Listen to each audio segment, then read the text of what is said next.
ओम श्री गणेशाय नमः। जय श्री हरि विष्णु भगवान। जय महालक्ष्मी माता। स्कंद पुराण के वैष्णव खंड के वैशाख मास महात्म्य का 8वां अध्याय। दक्ष यज्ञ, पार्वती जन्म आदि। मैथिला ने कहा, हे ब्राह्मण, जल अर्पित न करने के कारण इक्ष्वाकु का वंशज 3 बार चातक के रूप में जन्मा। तत्पश्चात वह मेरे धाम में छिपकली बन गया। यह तो उसके कर्म के अनुसार है। वह इसी का हकदार था, क्योंकि उसने अपना कर्तव्य नहीं निभाया। तुमने कहा कि वह 1 बार गिद्ध और 7 बार कुत्ता पैदा हुआ। यह बात मुझे अनुचित लगती है। उसने ना तो अच्छे लोगों को चोट पहुंचाई और ना ही किसी को धिक्कारा। चूंकि उसने अच्छे लोगों की मदद नहीं ली, इसलिए उसे इसका लाभ नहीं मिला। वास्तव में उसका कृत्य दूसरों को परेशान करने वाला नहीं था, क्योंकि उसने उन्हें नुकसान नहीं पहुंचाया था। फिर बिना किसी कारण के वह निम्न योनि में कैसे जन्मा? मैं आपका शिष्य हूँ और आपका प्रिय भी। मेरी यह शंका दूर कीजिए।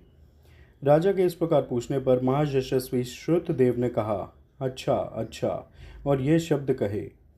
श्रुतदेव ने कहा, हे निष्पाप राजन, जो कुछ तुमने पूछा है वह मैं तुम्हें बताता हूँ। यही बात शिवजी ने कैलाश के निर्मल शिखर पर पार्वती को बताई थी। इन सभी लोकों की रचना करने के बाद उन्होंने उनके पोषण के लिए 2 तरीके विकसित किए, अर्थात एहिकी, इस लोक से संबंधित, और आमुष्मिकी, दूसरे लोक से संबंधित। दोनों प्रकार की जीविकाओं में 3-3 कारण हैं। एहिकी, इस संसार में जल द्वारा सेवा, पके हुए भोजन द्वारा सेवा तथा औषधि द्वारा सेवा शामिल है। हे महाभाग्यवान, ये जो भी हैं वे इस संसार में जीविका के कारण हैं। इसी प्रकार हे राजन, श्रुति में 3 बातें कही गई हैं, सज्जनों की सेवा, भगवान विष्णु की सेवा और धर्म की सेवा। यदि ये पहले से ही प्राप्त हो जाएं, तो वे परलोक में सुख के कारण बनते हैं। जिस प्रकार घर में बना हुआ भोजन यात्रा के दौरान व्यक्ति के उद्देश्य की पूर्ति करता है, उसी प्रकार एहिकी कारण भी तत्काल अपना उद्देश्य पूरा करते हैं। किंतु हे राजन, यदि कोई वस्तु जो धर्मात्मा लोगों द्वारा वांछित हो किसी भी कारण से असह्य हो जाए, तो वह हानि पहुंचाती है। तो फिर क्या यह विशेष रूप से उल्लेख किया जाना चाहिए कि उन्हें क्या अप्रिय है? यह स्पष्ट है कि इससे दुख होगा। इस संदर्भ में वे एक प्राचीन किस्सा उदाहरण के रूप में उद्धृत करते हैं। यह पापों का नाश करने वाला है। यह अत्यंत अद्भुत है। यह सुनने वालों को विस्मय में डाल देता है। पूर्व काल में कुल पितामह दक्ष ने यज्ञ के लिए दीक्षा ली थी। वे शिवजी को आमंत्रित करने के लिए रजत पर्वत कैलाश पर गए थे। अपने दक्ष के कल्याण की इच्छा से शंभु उन्हें देखकर नहीं उठे। उन्होंने ऐसा सोचा, मैं सभी अमर लोगों का पिता हूँ, मैं सनातन हूँ और केवल वेदों के द्वारा ही पहुँचा जा सकता हूँ। इंद्र और चंद्रमा सहित ये प्रमुख सुर मेरे सेवक हैं जो मुझे श्रद्धांजलि देते हैं। स्वामी को नौकर को देखकर नहीं उठना चाहिए, पति को अपनी पत्नी के लिए नहीं उठना चाहिए, गुरु को अपने शिष्य के लिए नहीं उठना चाहिए। यह शास्त्रों के जानकार लोगों का मत है। श्रुति ने भी यही कहा है कि विवाह के माध्यम से गठबंधन वरिष्ठता का कोई कारण नहीं है। जिसका बल ज्ञान तप और शांति अधिक है वह दूसरों से बड़ा होगा। जो नीचे हैं वे सेवक होंगे। यदि स्वामी आदि बड़े लोग सेवकों और अन्य लोगों को देखकर स्नेह के कारण उठ खड़े होते हैं, तो उन लोगों की आयु, धन, यश और संतान तुरंत नष्ट हो जाती है। इसलिए मैं खड़ा नहीं होऊंगा, क्योंकि मेरे ससुर मुझे बहुत प्रिय हैं। ऐसा सोचकर दक्ष के कल्याण की दृष्टि से भगवान अपने आसन से बिल्कुल भी नहीं हिले। यह देखकर कि मृद शिव अपने आसन से नहीं उठे, प्रजापति क्रोधित हो गए। पर्वत की पुत्री के स्वामी के सामने उसने उसे अनेक प्रकार से धिक्कारा। हाय यह अहंकार, हाय इस अशिक्षित दरिद्र का अहंकार, चमड़े के समान रह गया। एक बूढ़ा बैल ही उसकी संपत्ति है, इसलिए वह खोपड़ी की हड्डी रखता है। वह विधर्मियों के लिए भी सुलभ है। उसे भाग्य कैसे शुभ प्रदान कर सकता है, क्योंकि उसे व्यर्थ ही गर्व है। इस संसार में ज्ञानी लोग पुण्य कर्मों को उनके प्रदर्शन से ही समझते हैं। यह बेचारा शीत से पीड़ित है, हाथी के पवित्र खाल पहनता है। इसका निवास स्थान शमशान है और इसके आभूषण लोग कहते हैं सर्प हैं। इसमें ना तो साहस है न ज्ञान। ये दोनों ही उस भेड़िए के समान से भाग गए थे। यह सदैव भूत प्रेतों, दुष्ट आत्माओं और अन्य दुष्ट प्राणियों के साथ घनिष्ठता और संगति में रहता है। इसके वंश के विषय में कुछ भी सुनने में नहीं आता। अच्छे लोग इसका सम्मान नहीं करते। पहले मुझे दुष्टचित्त नारद ने गलत तरीके से इस पर विश्वास दिलाया था। उनके कहने पर मैंने अपनी पुत्री सती को इसे दे दिया था। वह भी एक अलग धर्म का पालन करने वाली बन गई है। इसे इसके घर में सुखपूर्वक रहने दो। चांडाल के हाथ में पहुंचे कुम्हार के बर्तन के समान ना तो यह व्यक्ति और ना ही मेरी पुत्री किसी भी प्रकार से स्वीकार्य है। इस प्रकार मोहग्रस्त आत्मा वाले दक्ष ने उमा या शिव को आमंत्रित नहीं किया, अपितु उन्हें अनेक प्रकार से डांटा और चुपचाप अपने घर चले गए। तत्पश्चात वह भगवान की निंदा करता हुआ यज्ञ कक्ष में गया। वहाँ ऋत्विकों और मुनियों के साथ उसने यज्ञ विधि से यज्ञ संपन्न किया। ब्रह्मा और विष्णु को छोड़कर सभी देवता वहाँ आ गए। सिद्ध, चारण, गंधर्व, यक्ष, राक्षस और किन्नर भी वहाँ आ गए। उस समय सुशील एवं गुणवती सती अपनी स्त्रियोचित चंचलता के कारण मोहित हो गईं और उत्सव देखने तथा वहां एकत्र हुए स्वजनों से मिलने के लिए उत्सुक हो उठीं। यद्यपि रुद्र ने उसे रोका था, यद्यपि वह अपने पिता द्वारा अपमानित और अपमानित हुई थी, फिर भी उसने एक स्त्री के चंचल स्वभाव के कारण जाने का निर्णय किया। शिवजी ने इस प्रकार रोका। हे उत्तम वर्ण वाली देवी, वह सदैव भरी सभा में मेरी निंदा करता है। यह असहनीय है। यह सुनकर यह सत्य है, तुम अपना शरीर त्याग दोगी। यद्यपि यह असहनीय है, फिर भी मुझे इसे सहना होगा, क्योंकि मैं घर अपना पारिवारिक जीवन चलाना चाहती हूँ। हे भद्र महिला, तुम भी वैसा ही कर रही हो जैसा मैंने किया है, अतः तुम यज्ञशाला में मत जाओ। निश्चय ही तुम पर कोई शुभ प्रभाव नहीं पड़ेगा। इस प्रकार आग्रह करने पर भी देवी ने अपनी चंचलता नहीं छोड़ी। सती अकेले ही पैदल घर से निकली। उन्हें देखकर बैल ने चुपचाप देवी को अपनी पीठ पर उठा लिया। तब सती के पीछे करोड़ों भूतों के समूह चले। यज्ञ कक्ष में जाकर वह स्त्रियों के लिए बने हुए कक्षों में चली गईं। सती को देखकर सब लोग चुप हो गए। मानसिक व्यथा से ग्रस्त होकर वह वहां से चल पड़ी। अपने पति के वचनों को याद करती हुई वह उत्तर वेदी पर गई। उसे देखकर उसके पिता तथा वहां उपस्थित सभी लोग उसे आशीर्वाद दिए बिना चुपचाप खड़े रहे। वह रुद्र की आहुति के समय तक अपने पिता का यज्ञ देखती रही। जब उसके पिता रुद्र को नीचे उतारने लगे, तब उसने आंसू भरी आंखों से कहा। देवी ने कहा, महान लोगों का अपमान करना और उनका उल्लंघन करना सामान्यतः लोगों के कल्याण के लिए अनुकूल नहीं है। रुद्र लोकों के निर्माता हैं, वे लोगों के प्रशासक हैं, वे सभी के अपरिवर्तनीय स्वामी हैं। फिर भी ऐसा कैसे है कि हविष रुद्र को नहीं दिया जाता? क्यों? यहाँ आए हुए अन्य लोग आपके बुरे इरादों को क्यों नहीं उजागर करते? सज्जन लोग ऐसा व्यवहार नहीं करते। क्या भाग्य उनके प्रतिकूल है? ऐसा कहते हुए पूषण देव हंसने लगे। भृगु जी, जिनका पुण्य नष्ट हो चुका था, अपनी मूछें और दाढ़ी हिलाने लगे। अन्य लोगों ने अपनी भुजाएं, टांगें, जांघें और पार्श्व भाग सहलाए।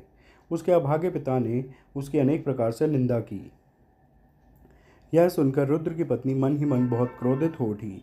इसे सुनने के पश्चात प्रायश्चित करने के लिए सती ने वेदी के मध्य में स्थित यज्ञ की अग्नि में अपने शरीर की आहुति दे दी, जबकि सभी लोग खड़े होकर देख रहे थे। बहुत शोरगुल मच गया। प्रमथगण तुरंत दौड़े और उन्होंने देवों के देव को सारी बात बताई। यह सुनते ही रुद्र अचानक उठ खड़े हुए। वे संसार के संहारक काल के समान हो गए। उन्होंने अपने हाथ से अपनी जटा उखाड़ी और उसे ज़मीन पर पटक दिया। वहाँ से 1000 भुजाओं वाले विशाल शरीर वाले अत्यंत शक्तिशाली वीरभद्र उत्पन्न हुए। उन्होंने ब्रह्मांड के संहारक काल का तेज धारण कर लिया। तब उन्होंने श्रद्धापूर्वक हाथ जोड़कर हर से कहा, मुझे उस कार्य में लगाओ जिसके लिए मुझे बनाया गया है। ऐसा कहने पर क्रोधित धूर्जटी शिव ने अपने सामने खड़े वीरभद्र से कहा, दक्ष को मार डालो, जिसने मेरी निंदा की है और जिसके कारण मेरी प्रिय पत्नी ने आत्महत्या कर ली है। भूत प्रेतों के समूह और महान बलवान प्रेत इस वीरभद्र के साथ चले जाएं। भगवान की आज्ञा पाकर वे सब लोग यज्ञ सभा में गए और उन्होंने उन सभी महान वीर देवताओं, असुरों, मनुष्यों और अन्यों पर प्रहार किया। जटाओं से उत्पन्न वीरभद्र ने हंसने वाले पूषण के दांत तोड़ डाले तथा दुष्ट बुद्धि वाले भृगु की मूछें उखाड़ दी। शक्तिशाली वीरभद्र ने दक्ष के उन विभिन्न अंगों को काट डाला जिन पर पहले प्रहार किया गया था। उसने दक्ष का सिर काटने के लिए बहुत प्रयास किया। चूंकि उसका सिर ऋषियों के मंत्रों द्वारा भली भांति सुरक्षित था, अतः उसे बलपूर्वक नहीं काटा जा सकता था।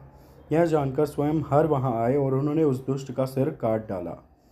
यज्ञ में आए हुए लोगों को मारकर वह अपने अनुयायियों सहित अपने धाम को चला गया। जो लोग बच गए वे ब्रह्मा की शरण में चले गए। ब्रह्मा जी उनके साथ शिव के धाम कैलाश गए। उन्होंने नाना प्रकार के वचनों से रुद्र को शांत किया। भगवान उनके साथ यज्ञ कक्ष में गए और यज्ञ में आए हुए सभी लोगों को पुनर्जीवित किया। तब शिवजी ने ख्याति को दक्ष का बकरा सिर दिया। बकरे की दाढ़ी उन्होंने सज्जन भृगु को दे दी।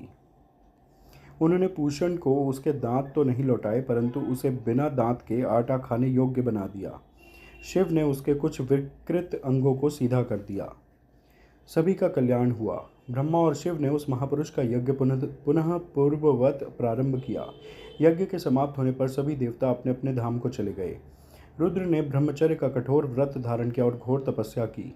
रुद्र ने गंगा के तट पर पुन्नाग वृक्ष की जड़ में घोर तपस्या की। दक्ष की पुत्री सती ने अपना शरीर त्याग दिया और पुनः मैना और हिमालय की पुत्री के रूप में जन्म लिया। वह उनके निवास में पली बढ़ी। इस समय तारक नामक महान असुर ने घोर तपस्या करके ब्रह्मा परमेष्ठी को प्रसन्न किया। उसने वरदान लिया कि उसे देवता, असुर, मनुष्य और नाग सभी प्रकार के अस्त्र शस्त्र तथा सभी प्रकार के शक्तिशाली प्रक्षेपास्त्र नहीं मार सकते। रुद्र के पुत्र को छोड़कर दैत्य को कोई भी नहीं मार सकता था। ऐसा वरदान ब्रह्मा ने दिया, जो लोकों के पितामह थे। उन्होंने कहा, ऐसा ही हो, क्योंकि रुद्र के पास तब कोई पुत्र और कोई पत्नी भी नहीं थी। वरदान पाकर वह राक्षस अपने धाम में वापस चला गया और लोगों को परेशान करने लगा। उसके धाम में फर्श आदि साफ करने के कार्य के लिए देवता उसके सेवक बन गए और देव स्त्रियाँ उसकी दासियाँ बन गईं। तब देवताओं ने ब्रह्मा की शरण ली। उनके द्वारा वर्णित उनकी दुर्दशा सुनकर वेदों ब्रह्मा ने सुरों से यह कहा, हे सुरस, वरदान देते समय मैंने दुष्ट को यह वरदान दिया था कि रुद्र के पुत्र के अलावा कोई भी उसे नहीं मार सकेगा। पूर्व काल में रुद्र की पत्नी सती ने यज्ञ में अपना शरीर त्याग दिया था। उसका पुनर्जन्म हिमालय की पुत्री के रूप में हुआ। उसे पार्वती के नाम से जाना जाता है। रुद्र हिमालय की चोटी पर घोर तपस्या में लीन हैं। लोकों के स्वामी रुद्र को पार्वती के साथ मिला दो। फिर देवों के स्वामी देवेंद्र के धाम में पाक के दंडक ने प्रमुख देवों के साथ परामर्श किया, जो वहाँ अधीशन बृहस्पति के साथ एकत्रित हुए थे। अपने कार्य के लिए उन्होंने नारद और स्मर का स्मरण किया। वे वहां आए और बल के शत्रु अर्थात इंद्र ने उनसे ये शब्द कहे, कृपया हिमवान के पास जाकर उन्हें अपने वचनों से समझाइए कि आपकी पुत्री पहले सती थी, जो दक्ष की पुत्री और हर की पत्नी थी। उनसे वियोग में वह 10 कन्याओं के साथ आपके शिखर पर तपस्या कर रही है। मृद भी आपके शिखर पर तपस्या कर रहा है। उसकी प्रेतमा को मृद की सेवा में लगा दीजिए।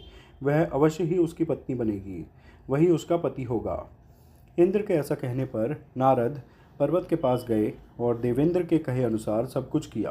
तत्पश्चात इंद्र ने कामदेव को बुलाकर उनसे यह कहा, देवों के कल्याण के लिए तथा मृदा के हित के लिए भी तुम वसंत के साथ रुद्र के तपस्वी उपवन में जाओ।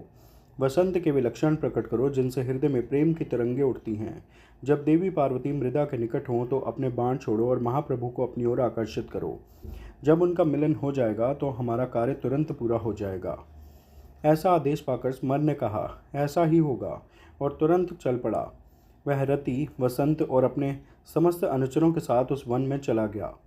अपनी शक्ति के बल पर उन्होंने उस सुंदर वन में मंद मंद हवा के द्वारा असमय वसंत ऋतु का सृजन किया।